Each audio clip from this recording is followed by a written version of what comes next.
Assalamualaikum warahmatullahi wabarakatuh.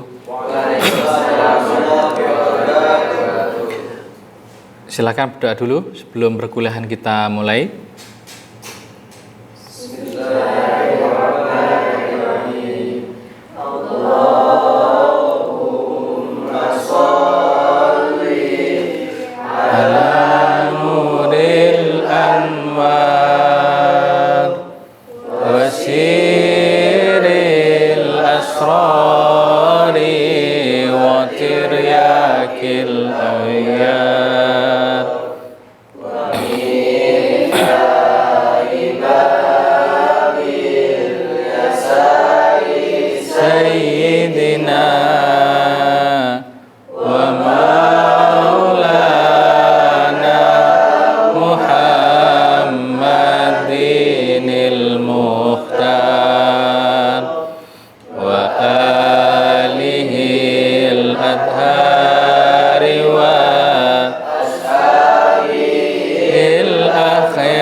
Baik, teman-teman semua, di dalam pertemuan kali ini semua masuk ya?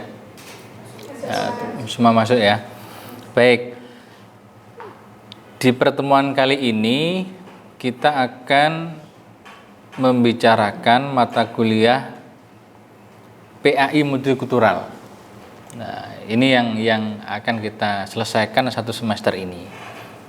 Nah, PAI Multikultural ini nanti akan banyak membicarakan mulai dari konsep dasar dimensi pendidikan multikultural. Ini kita akan kupas, kita akan ulas, kita akan diskusikan, gitu ya. Karena di dalam perkuliahan ini tidak hanya dosen yang menyampaikan. Nah, nanti dosen akan memberikan pengantar sedikit. Setelah itu nanti dibuat kelompok, ada diskusi seperti biasanya. Nah, setelah itu nanti melakukan observasi juga di masyarakat.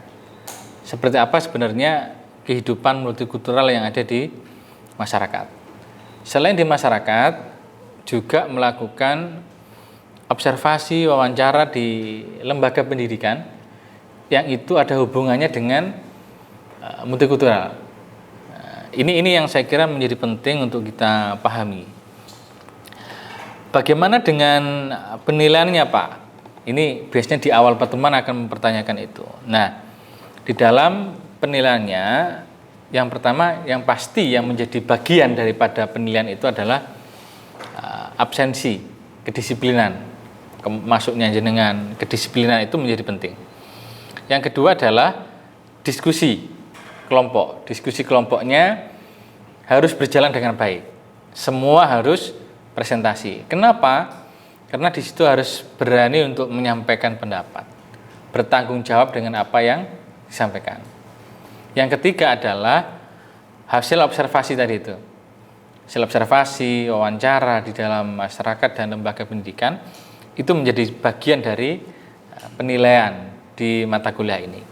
Maka perkuliahan ini tidak hanya dengan ceramah agama atau ceramah gitu, tapi dengan metode-metode yang inquiry, bagaimana nanti problem based learning gitu ya, menyelesaikan masalah di masyarakat atau di lembaga-lembaga pendidikan. Itu yang menjadi juga bagian dari penilaian. Yang terakhir, penilaiannya adalah UTS UAS yang biasanya itu ya, ada soal nanti dikerjakan oleh teman-teman semua. Ini yang awal yang perlu saya sampaikan di dalam perkuliahan ini. Nah, apa saja selain itu yang kita akan diskusikan di dalam tugas kelompok ya nanti yang harus diselesaikan oleh teman-teman adalah tentang multikulturalisme di masa Rasulullah, masa sahabat, masa tabi'in. Artinya begini, ketika kita berbicara PAI multikultural, sesungguhnya kita itu mengambil kesemangatan masa Rasulullah, kesemangatan para sahabat, kesemangatan para tabi'in yang itu memberikan satu contoh multikultural. Ini yang harus kita coba nanti diskusikan seperti apa sebenarnya multikultural yang sudah terjadi di masa itu. Nah, juga membicarakan tentang sejarah perkembangan pendidikan multikultural dari Barat. Kita lihat dari Amerika, Jerman, Inggris gitu ya. Kanada, Australia, Afrika Selatan itu ada satu embrio perkembangan pendidikan multikultural.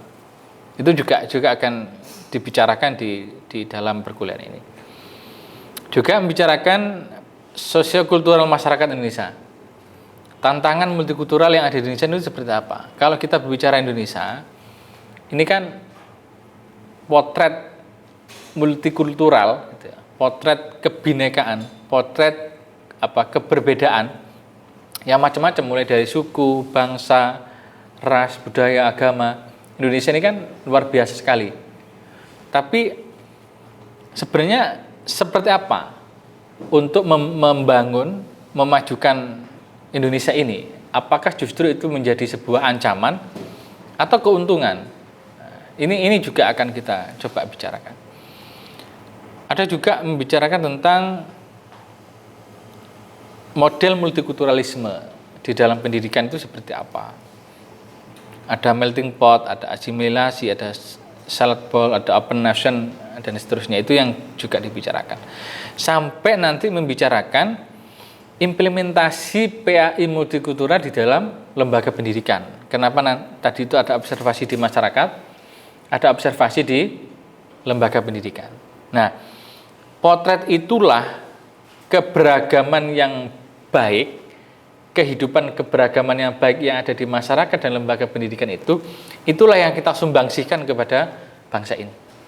Kita sumbangsihkan kepada khalayak umum bahwa ini loh sebenarnya, inilah seharusnya yang harus dimiliki oleh masyarakat Indonesia.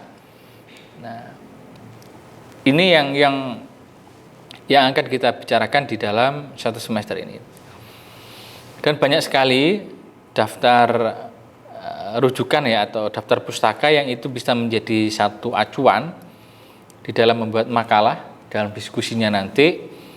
Ini nanti bisa dipelajari dan bisa dicari, misalkan ada buku yang dari Bank ya, James Bank ini ada banyak sekali ini, Mustafida, ada Naim dan Sauki ya, tentang membicarakan pendidikan multikultural. Ini menjadi satu bagian yang harus nanti kalian cari referensi-referensi ini. Nah, di dalam pertemuan perkuliahan di awal ini, saya akan menyampaikan sesungguhnya multikulturalisme itu seperti apa. Ini karena pengantar ya, nanti bisa kita diskusi lebih lanjut.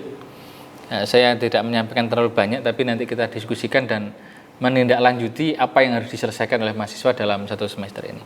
Nah, konsep multikulturalisme, bahwa kalau kita berbicara multikulturalisme, kita coba lihat di Indonesia dulu nih. Karena yang paling dekat itu Indonesia. Kita nggak bicarakan yang jauh-jauh ya. Kita lihat di Indonesia. Nah, Indonesia ini itu sangat apa ya, multi etnis, ada Cina, ada Jawa, ada apa, Madura gitu ya, ada Sunda, ada Batak dan seterusnya lah. Nah, sukunya banyak sekali. Ada juga multi bahasa, kan ada yang bisa bahasa Indonesia, bahasa apa, Madura, bahasa Jawa, macam-macam. Ada multi agama, ada Islam, ada Kristen, Hindu, Buddha, Konghucu dan seterusnya. Nah, artinya Indonesia sebelum merdeka itu sudah sangat multikultural, sangat beragam.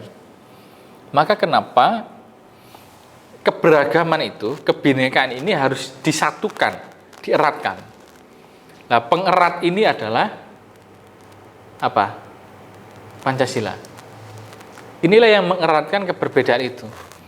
Mengapa dasar dari negara itu adalah Pancasila, bukan yang lain? Karena tahu bahwa kondisi Indonesia itu adalah sangat multi. Maka disatukanlah dengan Pancasila. Nah, ini yang harus kita lihat dulu nih, sebelum kita akan coba membicarakan tentang apa sebenarnya multikulturalisme itu sendiri, gitu ya. Nah, karena kalau keberagaman ini konsepnya begini, ini ya, ini seharusnya ini, atau konsep sederhananya begini, keberagaman, gitu ya. Keberagaman ini lebih dekat dengan perpecahan. Ya. Kalau beda-beda pendapat, itu biasanya kan sering akan terjadi apa, perebutan sesuatu misalkan ya, beda pendapat misalkan. Itu akan lebih gampang terjadinya perpecahan. Tapi caranya bagaimana agar keberagaman ini itu tidak menjadi sebuah perpecahan. Apalagi kalau kita lihat di Indonesia, maka founding father kita, pendiri bangsa ini, itu membuat satu dasar yang saya kira luar biasa, yaitu adanya Pancasila itu tadi. Dengan dasar-dasar Pancasila ini, keberagaman yang banyak di Indonesia itu menjadi satu, kebinekaan tunggal ika itu. Nah, ini yang saya kira tidak dimiliki oleh negara-negara yang lain. Dan sekarang banyak negara-negara luar Indonesia yang belajar ke Indonesia. Kenapa masyarakatnya banyak, warganya banyak, 250 sekian juta, tapi dengan berbeda budaya macam-macam, tapi bisa bersatu. Apa ini resepnya? Resepnya itu adalah Pancasila. Nah, kita akan bahas satu ini. Bahas satu ini baru kita akan diskusi. Nah, dari sini bisa kita lihat bahwa multikulturalisme itu adalah sebagai pemahaman. Kalau ada kata isme di belakangnya, itu berarti memberikan ini adalah sebuah pemahaman. Ya. Ada multikultural, berarti kan keberbedaan. Kalau multikulturalisme berarti pemahaman tentang keberbedaan. Gitu kan. Nah, di sini dijelaskan juga di sini.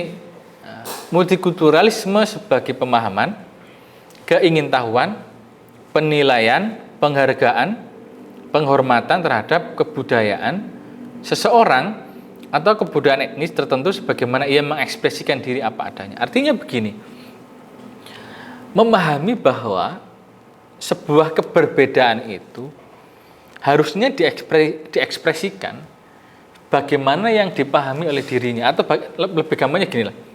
Keberbedaan itu adalah sesuatu yang biasa, yang niscaya, yang harus diyakini bahwa keberbedaan itu bukan menjadi sebuah ancaman, tapi keberbedaan itu adalah sesuatu yang biasa, yang niscaya. Ini yang saya kira yang harus dipahami oleh masyarakat kita. Misalkan kita ambil dari pengertiannya HR Tilaar ya. HAR Tilaar, multikulturalisme adalah upaya untuk menggali potensi budaya sebagai capital yang dapat membawa suatu komunitas dalam menghadapi masa depan yang penuh resiko. Artinya begini, paham ini kalau betul-betul tidak disebarluaskan untuk bagaimana memahami tentang sebuah budaya ini, ya, tentang budaya ini. Apalagi di Indonesia, kalau nanti bisa dicek ya, berapa budaya yang ada di Indonesia, ya. Kalau budaya yang ada di Indonesia ini tidak dilestarikan, ya, gitu ya, dan tidak dipahami oleh sesama masyarakat, maka budaya ini bukan menjadi sebuah keuntungan, tapi justru akan menjadi sebuah bencana. Kenapa? Karena kalau tidak di sebuah pemahaman bahwa keberbedaan itu suatu hal yang niscaya, sudah biasa, dan semua harus bisa menerima keberbedaan budaya itu, maka akan muncul satu sikap yang namanya fanatisme budaya. Dan kemunculan fanatisme budaya ini juga menjadi satu ancaman bagi Indonesia ini. Apalagi kalau kita tarik di dalam fanatisme beragama, fanatisme golongan. Ini kalau muncul, ini bisa menjadi satu problem. Misalkan kalau fanatisme golongan ya, atau fanatisme agama nih. Apalagi kalau kita sebentar lagi adalah di tahun 2024 misalkan. Nah, ini kalau fanatisme agama ini menjadi muncul, maka akan perpecahan itu saya kira akan terjadi. Oleh karenanya, satu paham multikulturalisme itu saya kira menjadi sangat penting untuk bagaimana seseorang itu memahami kemajemukan, memahami keberagaman, yang itu harus dimaknai bahwa keberagaman itu adalah sebuah keniscayaan. Kalau bahasa kalian adalah sunatullah, yang tidak bisa kita hindari itu semua. Tapi tinggal bagaimana kita mengemas kemajemukan itu menjadi sebuah keuntungan untuk bangsa Indonesia ini. Saya kira itu pengantar saya di dalam perkuliahan awal ini. Dan saya persilahkan kalau memang ada pertanyaan-pertanyaan untuk memperdalam apa yang sudah saya sampaikan. Dan bisa jadi kalau sampean punya pengalaman tentang kemajemukan yang ada di daerahnya masing-masing, misalkan boleh 1 atau 2 orang lah yang bisa menyampaikan atau pertanyaan. Saya persilakan. Ya, silakan. Bagaimana cara agar keberagaman yang ada di Indonesia tidak menjadikan awal perpecahan bangsa? Oke, selanjutnya. Oke, silakan Mas Vicky. Izin bertanya Kak, bagaimana menjadikan budaya yang berbeda menjadi sebuah keuntungan untuk bangsa Indonesia? Oke, satu lagi. Izin bertanya Pak, Indonesia adalah negara yang majemuk. Mm-hmm. Bagaimana untuk menyatukan kemajemukan itu? Oke, baik, terima kasih atas pertanyaannya. Saya kira 3 pertanyaan ini masih ada hubungan ya. Saya kira masih ada keterkaitan. Maka saya akan coba untuk mencoba menjawab secara keseluruhan. Kita cari potretnya adalah Indonesia. Indonesia ini kan kita tahu bahwa dari Sabang sampai Merauke, artinya bahwa Indonesia ini sangat majemuk. Tidak hanya majemuk, sangat majemuk. Tidak hanya sukunya, tidak hanya pulaunya, tidak hanya agamanya, tidak hanya suku dan seterusnya. Tapi Indonesia ini sangat majemuk dari semua sisinya.